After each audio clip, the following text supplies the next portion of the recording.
जय श्री केदार दोस्तों। आज 7 मार्च का दिन है और हम लोग अभी निकल रहे हैं ऊखीमठ के लिए। जी हाँ, ओमकारेश्वर टेम्पल में बाबा केदार के कपाट खुलने का दिन निर्धारित किया जाता है और हमें भी सौभाग्य मिला इस साल 2024 में बाबा के कपाट खुलने के उत्सव में शामिल होने का हमें भी सौभाग्य मिला है और इसके लिए हमने अपनी तैयारी स्टार्ट कर दी है। सुबह का अभी समय है 4 बजे है और हम लोग हरिद्वार से अपना ये सफ़र स्टार्ट करने वाले हैं और रेडी हो चुके हैं। यहाँ से निकलेंगे अब और ऋषिकेश होते हुए हम लोग देवप्रयाग पहुँचेंगे। देवप्रयाग से आपको मैं कुछ जानकारी दूंगा वीडियो में आगे, तो वीडियो को पूरा जरूर देखिएगा। आइए स्टार्ट करते हैं अपना सफ़र। और आज इस सफ़र में मेरे साथ ये हमारे सुनील भाई हैं और ये भी हमारे साथ आज जाएंगे ऊखीमठ। तो सुनील भाई, कैसा लग रहा है? सुबह का समय है, आज जल्दी उठ लिए आप, कैसा एक्सपीरियंस है? बहुत अच्छा लग रहा है भाई, बाबा की दया है, जल्दी पहुंच जाएंगे। और हमें लग रहा है कि हम जल्दी निकल पड़े हैं तो दोपहर हम 2-3 बजे तक ऊखीमठ में होंगे और बाकी सब बाबा की इच्छा, जैसे वो चाहेंगे हम इस सफ़र को करेंगे। और गेट दरवाजे सब बंद कर लिए हैं, तैयारी पूरी हो चुकी है और 4:15 हुए हैं सुबह के और हम लोग चल दिए हैं ऊखीमठ के लिए।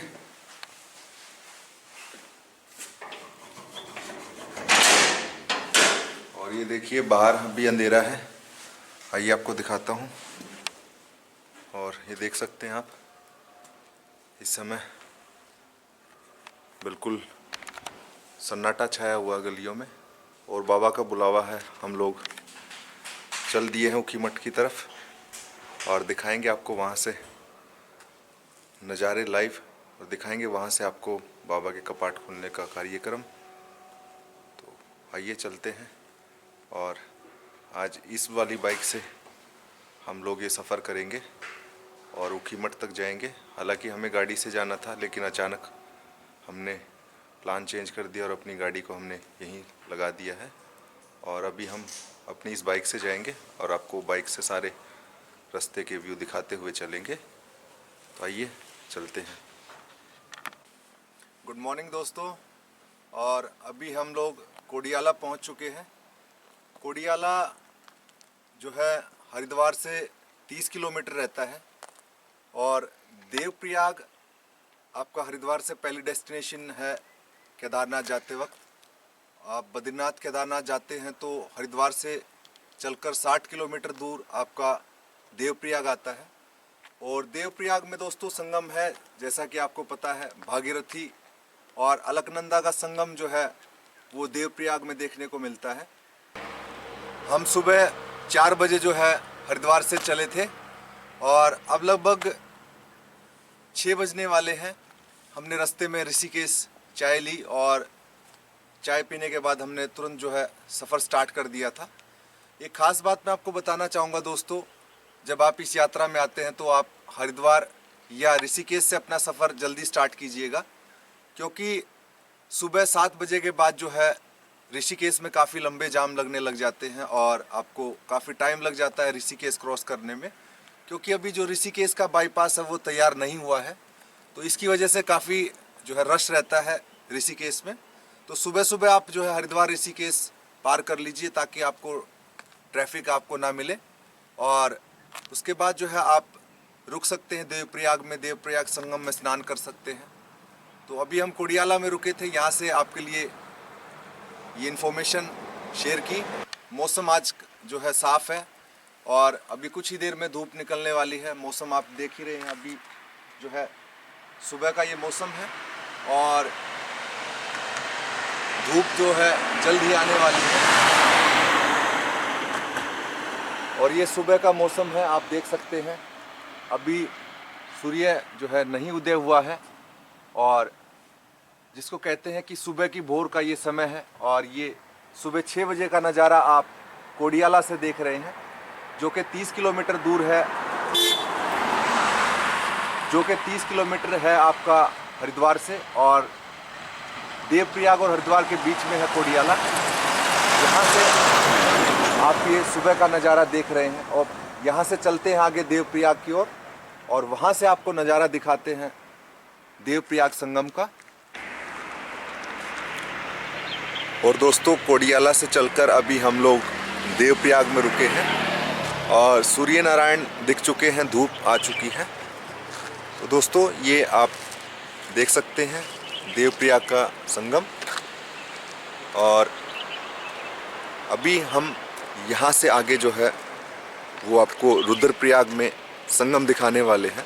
तो दोस्तों, अगर आप हरिद्वार से चलते हैं तो हरिद्वार से लगभग 100 किलोमीटर रहता है देवप्रयाग, और अगर आप ऋषिकेश से आते हैं तो लगभग 70-70 किलोमीटर है आपका देवप्रयाग। और देवप्रयाग में दोस्तों संगम है, यहाँ भागीरथी और अलकनंदा का संगम होता है। और जब आप 4 धाम यात्रा में आते हैं, केदारनाथ बद्रीनाथ की यात्रा करने के लिए जब आप चलते हैं इस रूट पे, तो पहला संगम आपका जो है वो देवप्रयाग ही आता है दोस्तों। और काफ़ी पवित्र संगम है दोस्तों। यहाँ माँ गंगा को उसका नाम मिला था, जिसको गंगा के नाम से यहाँ जाना गया। तो देवप्रयाग में ही अलकनंदा और भागीरथी का संगम है, यहीं से गंगा बनकर निकलती है दोस्तों। और दोस्तों, एक खास रोचक बात मैं आपको बताना चाहूँगा, देवप्रयाग को क्यों देवप्रयाग के नाम से जाना जाता है। इसके पीछे भी एक बहुत ही, और इसके पीछे भी एक रहस्यमयी कथा है दोस्तों। जब माँ गंगा इस पृथ्वी पर आई तो उनके साथ में जो है 33 कोटि देवी देवता भी साथ में आए थे। तो जब गंगा यहाँ नदी के रूप में बहने लगी तो देवी देवताओं ने जो है अपना यहीं वास कर लिया था, और इस सुंदर शहर में जो है सारे देवी देवता वास करने लग गए थे, जिसकी वजह से इसको देवप्रयाग के नाम से जाना गया दोस्तों। और यहाँ इस नदी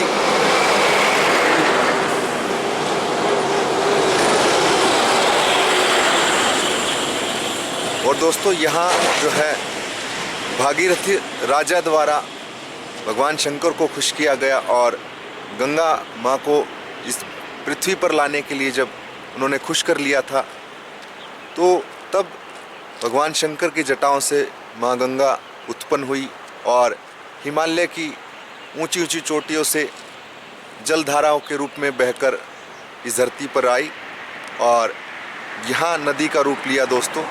और उसी के जल से जो है राजा भागीरथ ने अपने 60,000 पुरखों को श्राप मुक्त कराया था और उनको स्वर्ग प्राप्ति कराई थी दोस्तों। तो गंगा नदी का जल इतना पवित्र माना गया है, इसके जल से जो है अनेकों पापों से मुक्ति मिलती है, मोक्ष की प्राप्ति होती है दोस्तों।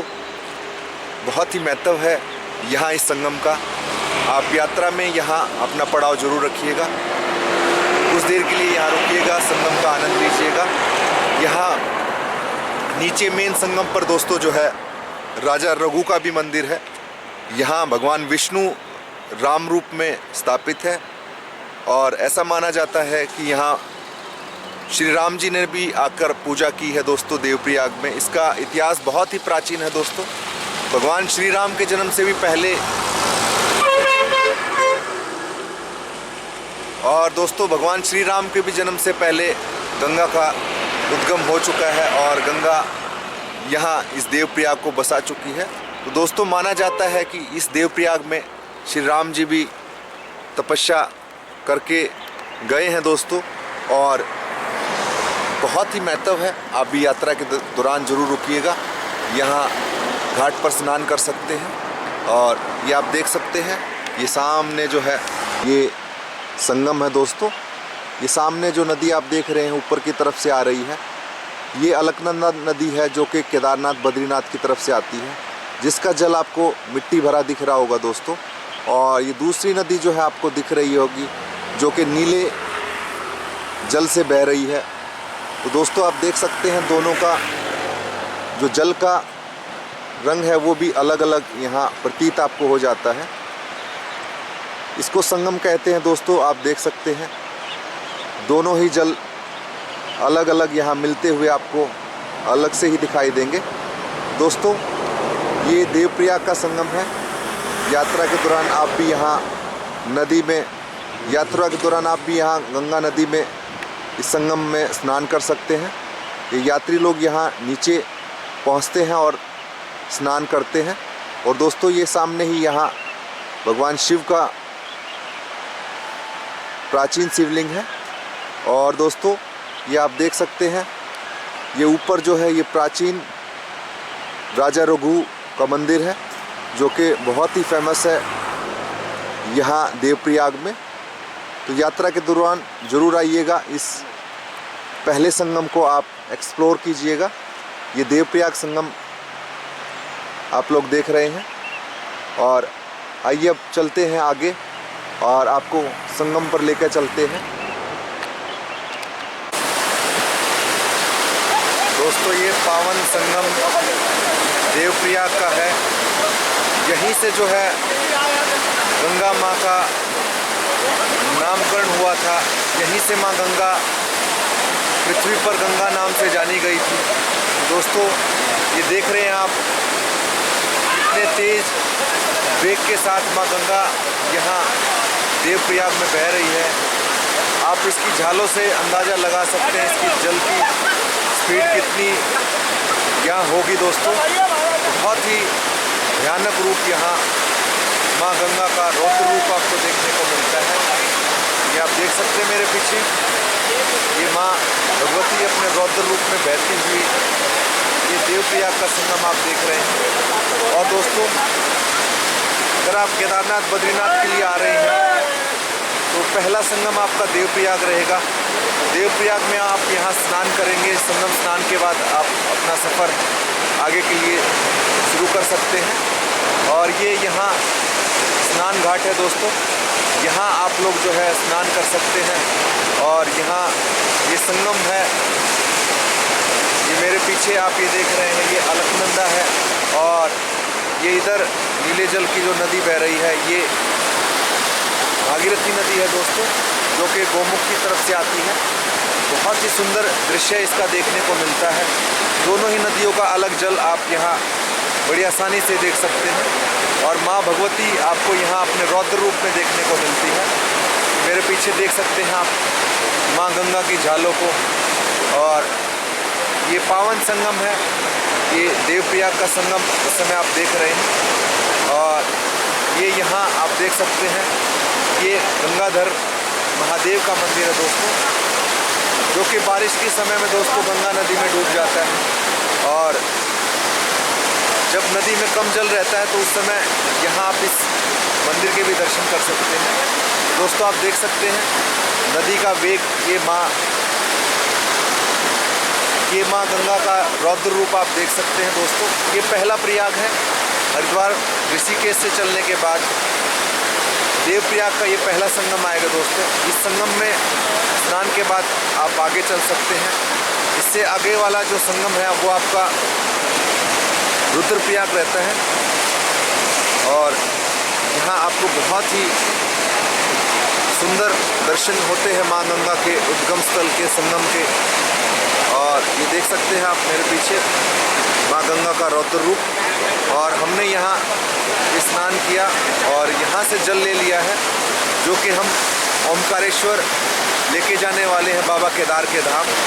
जी हाँ, ओमकारेश्वर जो है बाबा केदार की शीतकालीन गद्दी है। और कल शिवरात्रि के दिन वहाँ केदारनाथ जी के कपाट खुलने का दिन निर्धारित होना है। तो इसी के लिए हम लोग भी निकले हुए हैं। और यहाँ जल हमने ले लिया है, यहाँ इस संगम का, देवप्रयाग संगम से हमने जल ले लिया है। और इसको लेकर अब हम जाएंगे ऊखीमठ ओमकारेश्वर मंदिर में, वहाँ बाबा का जलाभिषेक करेंगे कल शिवरात्रि के दिन। और आपको वहाँ से लाइव दिखाने वाले हैं अपने चैनल पर। सबसे पहले आप लोगों के साथ जो है हम लोग शेयर करेंगे कि कब से बाबा केदार के कपाट खुलने का फाइनल दिन निर्धारित हुआ है दोस्तों। तो आपको हमारे डिवाइन स्टोरी चैनल के माध्यम से कल जो है इस चीज़ के लिए ऑफिशियल न्यूज़ मिल जाएगी कि बाबा केदार के कपाट कब खुल जाने हैं। दोस्तों, ये आप इस समय मेरे साथ संगम का दर्शन कर रहे हैं देवप्रयाग में। तो आइए चलते हम आगे रुद्रप्रयाग की ओर। और ऐसा माना जाता है कि यहाँ देवप्रयाग संगम पे भगवान श्री राम जी ने भी तपस्या की है, और इसीलिए जो है उनकी यहाँ चरण पादुकाएँ हैं। ये आप मेरे पीछे देख रहे हैं, ये भगवान श्री राम जी की चरण पादुका यहाँ माना गया है। और एक समय रहा है जब भगवान श्री राम यहाँ पहुँचे थे और उन्होंने यहाँ आराधना की थी इसी संगम पे। तो काफ़ी महत्व है दोस्तों इस संगम का। यहाँ आप आकर स्नान करना न भूले यात्रा के दौरान। और हमने भी यहाँ अब स्नान और दर्शन के बाद आगे का सफ़र स्टार्ट कर दिया है। और दोस्तों यहाँ आपको काफ़ी सारी व्यवस्थाएं मिल जाती हैं। ये देख सकते हैं आप, ये ऊपर बैठने के लिए व्यवस्था है और चेंजिंग रूम में यहाँ बना रखे हैं, ये आप देख सकते हैं। ये आप देवप्रयाग का संगम देख रहे हैं।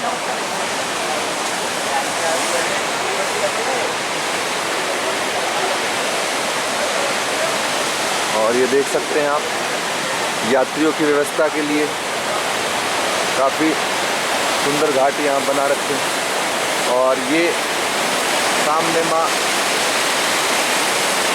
भागीरथी आती हुई, और ये सामने यहाँ नीचे संगम हो जाता है दोस्तों। ये देवप्रयाग का संगम है।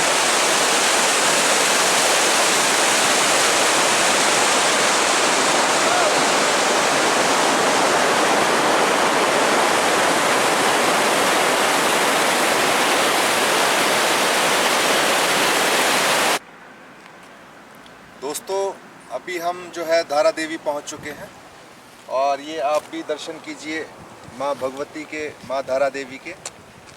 दोस्तों ये काफ़ी प्राचीन मंदिर है, और इसी मंदिर के सामने आप ये देख सकते हैं, ये जो गांव है, इस गांव का नाम धारी गांव है। जी हाँ, ये इसी गांव की ईष्ट देवी है दोस्तों, इसलिए जो है इसका नाम धारा देवी हम लोग सब जानते हैं। तो दोस्तों इसके पीछे एक इतिहास है। 2013 की आपदा को लेकर जो है माँ धारा देवी को इसके लिए जिम्मेदार समझा जाता है दोस्तों, क्योंकि ऐसा इसलिए हुआ, यहाँ डैम कंपनी ने प्रोजेक्ट जो है अपना बनाया, तो उसकी वजह से जल स्तर बढ़ गया था, तो मंदिर को फिर से स्थापित करना पड़ा।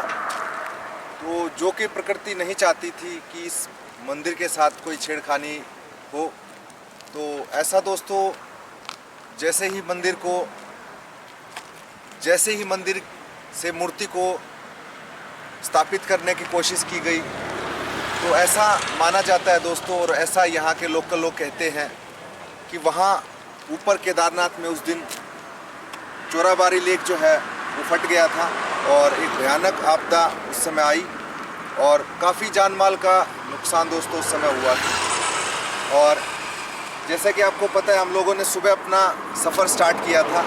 हालांकि हम सुबह 4 बजे ही हरिद्वार से निकल दिए थे, लेकिन रास्ते में हम ऋषिकेश रुके, हमने वहाँ कुछ समय लगाया। फिर उसके बाद हम लोगों ने देवप्रयाग में रुके, देवप्रयाग में स्नान किया, और देवप्रयाग होते हुए फिर हम लोग श्रीनगर में भी रुके। तो ऐसे करते करते अभी हम 1 बज चुका है दोपहर का, और हम लोग धारा देवी पहुंच चुके हैं। और ये आप सामने दर्शन कर रहे हैं धारा देवी के। अगर आप बद्रीनाथ केदारनाथ यात्रा में आते हैं तो ये टेंपल आपको रुद्रप्रयाग से पहले आता है। रुद्रप्रयाग से करीबन 10-15 किलोमीटर पहले ये टेंपल है। इसको धारा देवी के नाम से भी जाना जाता है। और अगर आप यात्रा के ऑफ समय में आएंगे, अगर मैं अब बात करूं, इस समय आज 7 मार्च का दिन है, और इस समय नदी का जो जल स्तर है वो काफ़ी कम है। और इस समय एक नया एडवेंचर यहाँ देखने को मिला है, यहाँ बोटिंग भी स्टार्ट कर दी गई है। और अगर आप इस सीज़न में आना चाहते हैं, क्योंकि बारिश के दिनों में दोस्तों यहाँ नदी का जल स्तर बढ़ जाता है, तो उस दिनों में यहाँ बोटिंग करना पॉसिबल नहीं है। लेकिन फ़िलहाल आप देख सकते हैं यहाँ बोटिंग भी लोग कर रहे हैं, और एक खासा बीच बनकर तैयार हो गया है सफ़ेद रेत का। तो दोस्तों हमारा देश यूं ही नहीं विविधताओं में एकता वाला देश कहलाता। हमारे इस देश में दोस्तों हर तरह का मौसम, हर तरह की जलवायु, हर तरह का जो है माहौल आपको देखने को मिलता है। तो आप इस समय ये उत्तराखंड के धारा देवी के पास ये आप बीच का दृश्य देख रहे हैं, जो कि आपको मैं कहूँगा कैमरामैन को एक बार जूम करके दिखाएं कि कैसे लोग यहाँ चहल पहल कर रहे हैं। और ये एक खासा एक बीच बन चुका है। तो दोस्तों उत्तराखंड हालांकि अपने आप में एक एडवेंचरस सिटी है, लेकिन थैंक्स टू आवर गवर्नमेंट्स काफ़ी जो है अब डेवलपमेंट की जा रही है। काफ़ी सारी जो नई नई एक्टिविटीज़ हैं, नई नई फैसिलिटीज़ हैं, वो उत्तराखंड गवर्नमेंट यहाँ डिप्लॉय कर रही है। तो उम्मीद है आने वाले समय में आप लोगों के लिए उत्तराखंड में यात्रा करना बहुत ही रोमांचक रहेगा। बहुत ही आप लोग इसको एक अलग तरीके से उत्तराखंड को आप लोग एक्सप्लोर कर पाएंगे, क्योंकि पहले जो है सिर्फ 4 धाम के नाम से उत्तराखंड को जाना जाता था, लेकिन अब उत्तराखंड कुछ ऐसा नहीं है। अब उत्तराखंड को आप जो है हिमाचल जैसी एक्टिविटीज़, आपको पैराग्लाइडिंग, हेलीकॉप्टर राइड्स और आपको स्की राइडिंग, इस तरह की बहुत सारी एक्टिविटीज़, आपको बग्गी जंपिंग जैसी एक्टिविटीज़ आपको उत्तराखंड में मिल जाती हैं। तो दोस्तों हम लोग आज ऊखीमठ जा रहे हैं और ऊखीमठ जो है कल शिवरात्रि के दिन ये तय होगा कि केदारनाथ जी के कपाट कब खोले जाएंगे। तो ये कल अनाउंस हो जाएगा और कल मैं आपको लाइव दिखाऊंगा। फिलहाल हम लोग धारा देवी पहुंच चुके हैं, हमने यहाँ से दर्शन कर लिए। हम लोग आगे मंदिर की तरफ नहीं जाएंगे, हमने यहीं से दर्शन किए और अब आगे चलते हैं। आइए। धारा देवी से 10 किलोमीटर जो है रुद्रप्रयाग आता है और रुद्रप्रयाग में दोस्तों अगर आप केदारनाथ जाना चाहते हैं तो आपको इसी बाईपास से टर्न लेना है और राइट हैंड को जो ये रास्ता गया है, आप ये देख रहे हैं मेरे पीछे, उधर जो रास्ता राइट हैंड को गया है ये बद्रीनाथ जी की तरफ जाता है और ये वाला रास्ता सामने गुप्तकाशी होते हुए केदारनाथ जाता है। और यहाँ से जो है 2 डाइवर्शन हो जाते हैं, 2 रास्ते हो जाते हैं, जो आपको एक रास्ता बद्रीनाथ और दूसरा रास्ता आपको केदारनाथ लेके जाता है। दोस्तों इसी रोड से हम अब निकलेंगे अगस्त्यमुनि होते हुए ऊखीमठ। तो आइए आपको आगे का सफ़र दिखाते हैं। दोस्तों केदारनाथ जाते हुए आपका पहला जो संगम है वो देवप्रयाग आता है। देवप्रयाग के बाद जो दूसरा संगम है वो आपका रुद्रप्रयाग रहता है और इस समय मैं रुद्रप्रयाग में हूँ और ये नीचे मेरे आप देख रहे हैं कि यहाँ संगम है। एक नदी यहाँ अलकनंदा है और दूसरी मंदाकिनी है। अलकनंदा दोस्तों बद्रीनाथ जी के चरणों से आती है और मंदाकिनी जो है वो केदारनाथ जी से आती है। दोस्तों ये दोनों नदियाँ यहाँ संगम होके अलकनंदा के नाम से आगे बढ़ती हैं और देवप्रयाग में भागीरथी के साथ संगम करके ये गंगा नाम कहलाती है दोस्तों। और दोस्तों ये बहुत ही पावन पवित्र संगम है। 5 मेन संगम आते हैं, 5 मेन ऐसे पड़ाव हैं जिन पे ये संगम होते हैं। तो यात्रा के दौरान आप भी इन पड़ाव पे ज़रूर रुकिएगा, स्नान कीजिएगा। यहाँ का महत्व जो है वो बहुत ज़्यादा है।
स्वागत है आप सभी का डिवाइन स्टोरी चैनल पर। दोस्तों, आज महाशिवरात्रि है, 8 मार्च 2024 का दिन है और आज ऊखीमठ धाम से बाबा केदारनाथ जी के कपाट खुलने का दिन निर्धारित होना था और वो अनाउंस हो चुका है दोस्तों। तो इस वीडियो में मैं आपको बताऊंगा कौन सा दिन निर्धारित हुआ है बाबा के कपाट खुलने के लिए। जो हम लोग सोच रहे थे उससे कुछ अलग ही हो गया है। बाबा केदार के कपाट इस बार जो है वो 10 मई को खुलने जा रहे हैं। जी हाँ, 10 मई 2024 को बाबा केदार के कपाट सुबह 7 बजे खोल दिए जाएंगे। ये अनाउंस कर दिया गया है इस समय ऊखीमठ धाम से। और दोस्तों, आप लोग अगर बाबा केदार के दर्शनों के लिए आना चाहते हैं तो 10 मई सुबह 7 बजे से बाबा के कपाट खोल दिए जाएंगे और हम सब भक्त लोग जो है दर्शनों के लिए जा सकते हैं। ये कंफर्म न्यूज़ आ गई है इस समय ऊखीमठ धाम से और साथ सबसे पहले शेयर किया इस चैनल पर। दोस्तों, जो भी नए हो इस चैनल को सब्सक्राइब कर लीजिएगा और वीडियो पसंद आए तो लाइक ज़रूर करना, चैनल पर नए हो सब्सक्राइब जरूर करना। और आने वाले यात्रा सीजन के लिए लेटेस्ट वीडियो हम लोग इस चैनल पर आप लोगों के साथ शेयर करते रहेंगे। दोस्तों, ये कंफर्म हो गया है इस समय। ये आप देख रहे हैं ऊखीमठ धाम से अभी कुछ ही देर पहले जो है ये अनाउंस हुआ है। इस साल जो है कपाट खुलने का दिन निर्धारित 10 मई को हो गया है। 10 मई 2024 को बाबा केदारनाथ जी के कपाट खोल दिए जाएंगे और ये ऊखीमठ धाम से आज फाइनल हुआ। ये आप दर्शन कर सकते हैं बाबा के ओमकारेश्वर धाम के, जहाँ शीतकालीन गद्दी है बाबा की केदारनाथ जी की और आप 6 महीने शीतकाल में यहीं बाबा के दर्शन करते हैं। दोस्तों, ये ओमकारेश्वर धाम है जो कि ऊखीमठ में है और यहीं आज बाबा के कपाट खुलने का दिन निर्धारित किया गया। और आप भी दर्शन कीजिए बाबा केदार के ऊखीमठ धाम से और अपनी तैयारियां शुरू कर दीजिए। अनाउंस हो गया है फाइनल केदारनाथ जी के कपाट खुलने का दिन और अब वो दिन दूर नहीं जब हम लोग केदार पहुंच के बाबा का दर्शन करेंगे। और दोस्तों, 6 मई को जो है डोली यहाँ ऊखीमठ धाम से चलेगी। डोली यात्रा 6 मई को यहाँ से स्टार्ट हो जानी है और रात को 9 मई को रात को पहुंच जाएगी केदार में और 10 मई को सुबह कपाट खुल जाने हैं। सुबह 7 बजे आप लोग जो है बाबा केदार के दर्शनों के लिए केदार में दर्शन कर सकते हैं। ये कंफर्म न्यूज़ है, आज ये कंफर्म हो गया है ऊखीमठ धाम से और आप लोग भी आ सकते हैं बाबा के दर्शनों के लिए।